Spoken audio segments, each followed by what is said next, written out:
안녕하세요. 이번 영상은 현재 페이지 37쪽 중단원 마무리입니다. 여기서 우리는 세 가지 법칙을 배웠어요. 질량보존 법칙, 일정성분비 법칙, 그리고 기체반응 법칙 세 가지를 배웠습니다. 하나씩 어떤 법칙이었는지 떠올려 보도록 할게요.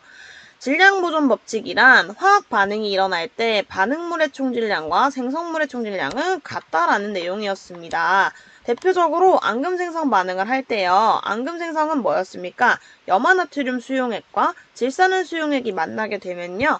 염화나트륨은 NaCl, 질산은 AgNO3이기 때문에 Ag와 Cl이 만나서 AgCl, 즉 아저씨인 염화은이 생성되게 되죠.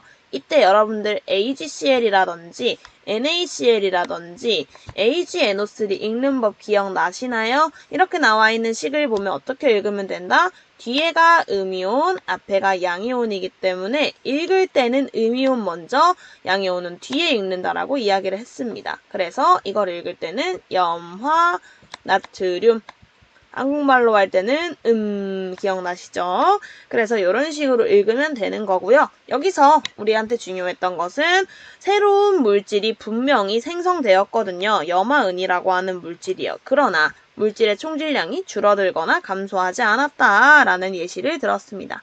이거 말고도 기체가 발생하는 반응이라든지 연소가 일어나는 반응이라든지 또는 금속에다가 산소가 결합해서 질량이 증가하는 것처럼 보이는 반응 등등에 대해서 배웠는데요. 전부 다 공통점은요. 눈으로 보이기에 질량이 줄거나 감소하는 것처럼 또는 증가하는 것처럼 보이더라도 실제로 반응에 참여한 물질과 실제로 생성된 물질들의 질량을 전부 다 고려한다면 무조건 질량 보존 법칙은 어디에서나 100% 성립한다 라는 것을 이야기했었습니다.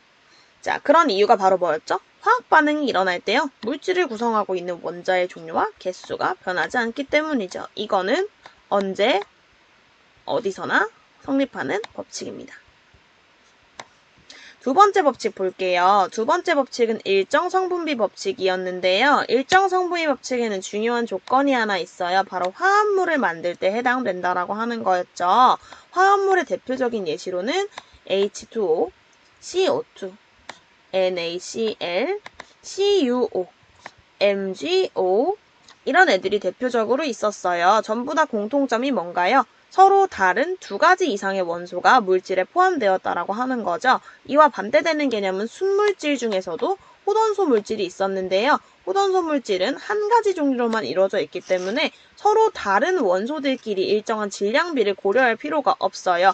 그렇기 때문에 화합물을 구성하고 있는 성분 원소 사이에는 일정한 질량비가 성립한다라는 내용이었다는 것을 떠올릴 수 있습니다. 이때 설명했던 내용이 바로 이거였죠. 질량비가 성립하는 이유는요. 원자가 항상 하나를 만들 때 일정한 개수비로 결합하기 때문이에요.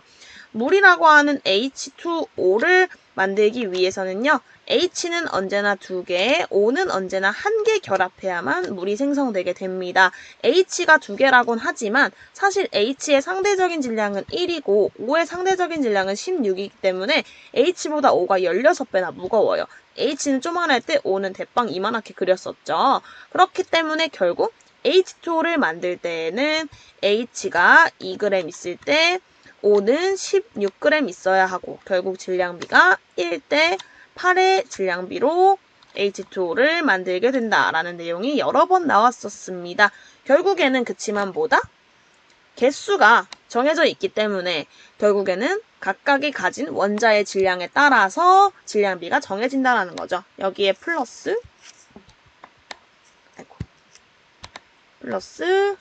원자마다 서로 다른 질량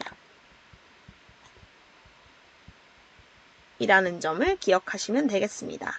대표적인 예들은 외워놓으면 좋긴 하지만요. 문제에서 그래프 같은 것들을 보고 여러분들이 해석해서 문제를 풀 수 있으면 된다고 이야기했습니다.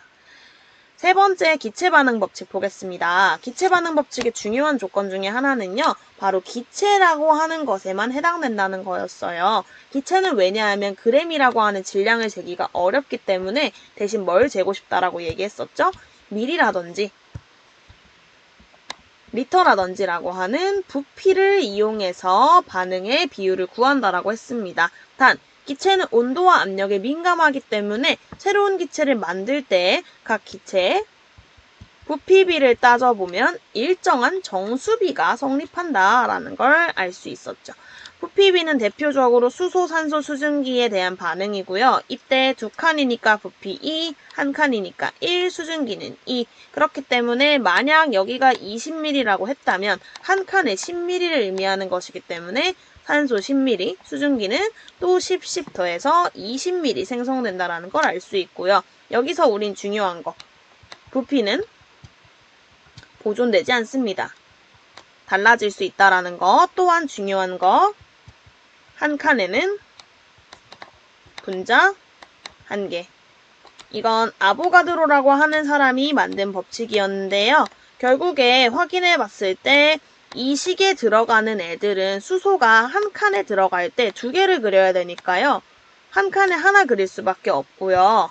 산소 같은 경우에도 O2잖아요. 근데 O2가 1개 있죠. 그렇기 때문에 한 칸에 하나 그려야 하고요. 수증기는 2개인데 2칸이죠. 그렇기 때문에 2칸에 산소 하나, 그 다음 수소 둘, 수소 둘 해서 2개를 각각의 한 칸씩 나눠서 그려줄 수밖에 없습니다.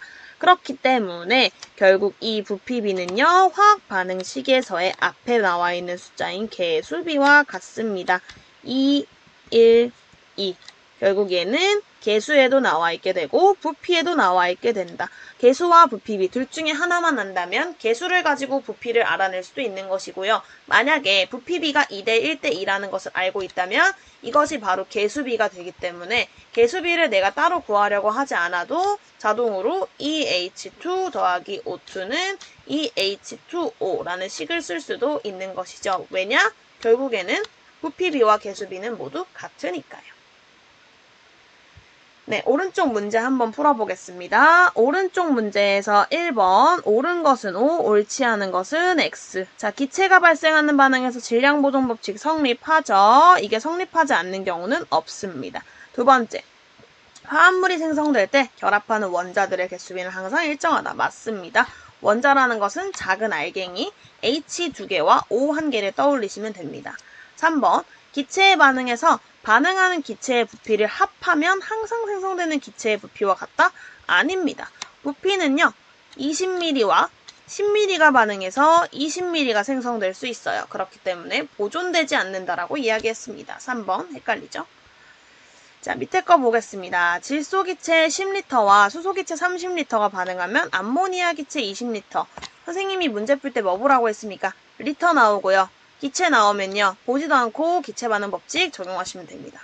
그 다음 두 번째, 구리 8g, g이죠. g이란 말은 질량이네요. 산화구리를 만들고 싶을 때 필요한 산소의 최소 질량은 2g이다. 이 말은 무슨 말이죠? 구리 8과 산소 2가 있으면 4대 1의 질량비로 산화구리를 만든다. 그렇습니다. 일정성분비 법칙이죠. 니은입니다.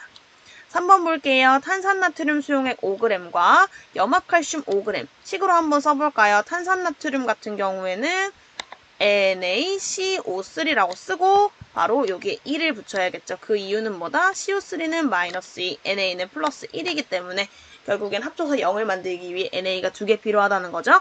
더하기 염화칼슘 써볼게요. 염화칼슘은 CaCl2. 둘이 반응했어요. 탄산칼슘이 생성되었대요. 이거 무슨 반응일까요? 앙금 생성 반응입니다. 누가 만들어진 거예요? 바로 카카오가 만들어진 거죠. 그래서 반응한 물질을 써보면 CaCO3 쓰면 되고요. 나머지는 NaCl인데 NaCl이 지금 2개. 그래서 여기도 2개 이렇게 써주게 됩니다. 그런데 결국에는 여기 5g과 여기 5g이 반응하고 나면요, 얘네 둘을 더한 총질량이 10g이에요. 더하면 몇 g? 10g. 10g과 10g이 같다. 이거 무슨 법칙? 그렇습니다. 질량 보존 법칙입니다. 3번은 기억입니다. 자, 이런 식으로 하면 세 가지 법칙이 조금 정리가 되셨나요? 선생님 유튜브 채널에 보면 작년에 올려뒀던 이 세 가지 법칙에 대한 요약본이 있어요. 그 내용도 한번 살펴보시면 좋을 것 같고, 이해가 안 되는 부분들은 언제든지 선생님한테 질문하시길 바랍니다.